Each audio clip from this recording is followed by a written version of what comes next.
Joining us now with what that all means for the Fed next year, Thomas Simons is the chief U.S. economist at Jefferies, and of course our very own Steve Liesman. Welcome to you both. Thomas, kick things off for us. Rain a little bit on our parade because it's been nice to see jobless claims are low and GDP is high. But what do you think this quarter could bring? Yeah, I think that's been one of the hallmarks of 2025 so far is relationships that have typically held in the past are either a little bit different or just completely unhinged from, previous historical patterns. And, one point you just made there is that jobless claims have been, very steady. They've actually been behaving quite well. And yet we haven't seen any material movement in the unemployment rate.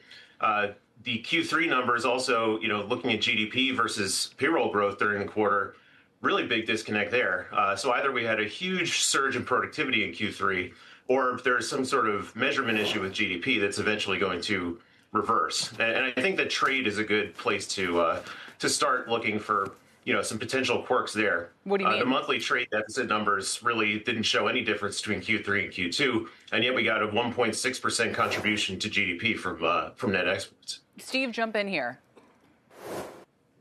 Well, I think the general notion that the third quarter was higher than one could expect to be sustainable is pretty well accepted. You had a few one-off items there, and I think the idea is right that we need to figure out how trade shakes out. There was a lot, as you know, Kelly, front running and then working off of inventories.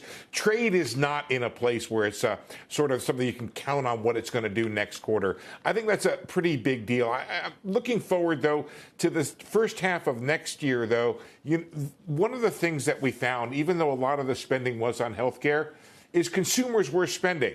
And this other difference, you talk about jobs and growth, another big difference here is this notion of the difference between consumer sentiment and consumer spending.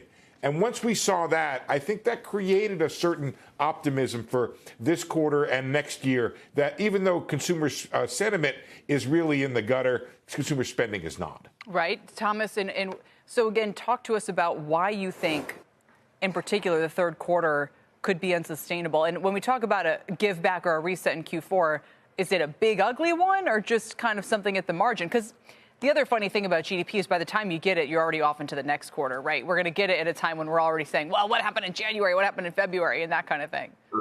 This is true. I mean, the story on Q4 will be basically written well before we get the Q4 numbers for GDP. But I am concerned that there's some potential payback that is rooted in the consumer spending numbers as well. Obviously, they were off the charts here for Q3. I believe PCE was up something like 3.5% on the quarter. The monthly numbers look like we should have gotten something closer to 2.7. And I still hold that that's kind of fundamentally where the anchor really is. So if I have 80 basis points of extra growth in Q3, that's a pretty good starting point for thinking about how much I have to give back in Q4. And then, if I also incorporate the trade numbers there, where I don't think that 1.6% contribution was real, then you're kind of starting in the hole about 2.5%. So that's one of the ugly ones, I guess, to kind of fit it into the options presented at the beginning of the question.